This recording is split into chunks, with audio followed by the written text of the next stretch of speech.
এই স্কুলের এই ক্লাসের ষষ্ঠ শ্রেণীর এক রোলদারি ও নাম উঠাইছে আফসিয়া রহমান আফসা।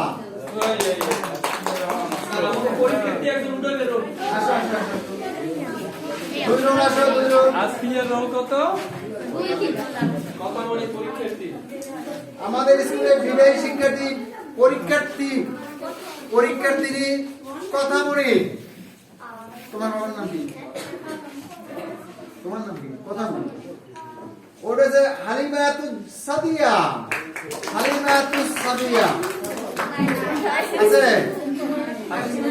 দুই রোল হয়েছে কার আসো? দুই রোল। এই সাদি একটা মিম কে? সাদি একটা মিম? দুই রোল। আসো। এই আজকে দুই হয়েছে কার? তিন আসো। তিনের পর চার আসো।